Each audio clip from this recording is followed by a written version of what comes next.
Chief economics commentator Martin Wolf ने भारतीय economy की जमकर तारीफ की है। स्विट्जरलैंड के दावोस में वर्ल्ड इकोनॉमिक फोरम 2023 में उन्होंने कहा कि अगले 10 से 20 सालों में भारत सबसे तेजी से बढ़ती अर्थव्यवस्था होगी। उन्होंने कहा कि भारत की अर्थव्यवस्था तेजी से आगे बढ़ रही है और उसकी ग्रोथ बहुत अच्छी रही है।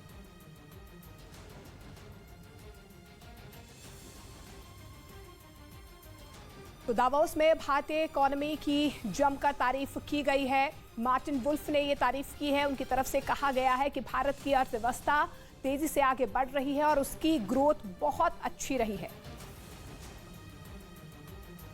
You probably know followed India for quite a long time, since the 70s, and it underlines what I think is a very important point, is that over the next 10 or 20 years it's pretty well overwhelmingly certain that India will be the fastest growing of the big economies, and it's very big.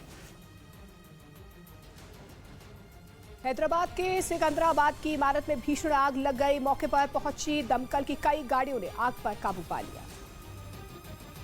ये आग इतनी भीषण थी कि ऊंची ऊंची लपटें काफी दूर से ही दिखाई दे रही थी। पूरी इमारत आग की लपटों से घिरी नजर आई। वहां से आए आग का वीडियो बेहद डराने वाला था। उससे निकलने वाले काले धुएं ने पूरे इलाके को ढक दिया। कुछ देर के बाद हालात ऐसे हो गए कि वहां सूरज की रोशनी तक गुम हो गई और धुएं की वजह से अंधेरा छा गया। आसमान में काले धुएं का गुबार आ गया था। इमारत की दूसरी मंजिल में लगी आग नीचे तक पहुंच गई। आग से वहां अफरा तफरी मच गई। इस बीच वहां मौजूद लोगों ने आग को बुझाने की कोशिश की, लेकिन आग इतनी भीषण थी कि जल्दी ही उस पर काबू नहीं पाया जा सका। इसीलिए घटनास्थल पर आग बुझाने के लिए दमकल की कई गाड़ियों को लाया गया। इन सभी ने भारी मशक्कत के बाद किसी तरह आग पर काबू पा लिया। हालांकि आग से पूरी इमारत जलकर राख हो गई। घटना में किसी के हताहत होने की खबर नहीं है।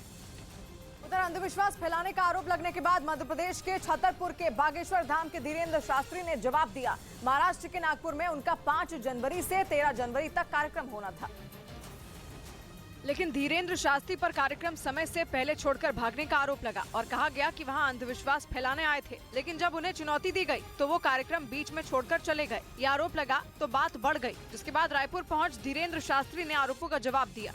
ये दुर्भाग्य है, सोची समझी साजिशें हैं। बागेश्वर धाम के धीरेन्द्र शास्त्री ने दावा किया कि वो हनुमान जी के सच्चे भक्त हैं और अंधविश्वास नहीं फैलाते।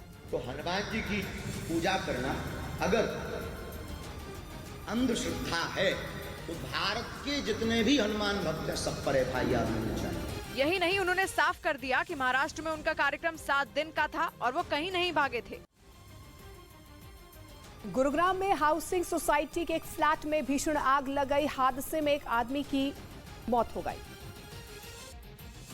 हाउसिंग सोसाइटी के एक फ्लैट में लगी आग इतनी ज्यादा भीषण थी कि फ्लैट से दूर से ही काला धुआं निकलता हुआ दिखाई दिया। बताया गया कि घर में मौजूद एक आदमी जिंदा जल गया, जबकि घर में मौजूद पत्नी और बच्चे सुरक्षित निकाल लिए गए। सूचना मिलते ही दमकल की 3 गाड़ियां मौके पर पहुंची और आग पर काबू पाया गया। आग लगने का कारण शॉर्ट सर्किट बताया जा रहा है। पुलिस ने शव को कब्जे में लेकर घटना की जाँच शुरू कर दी है।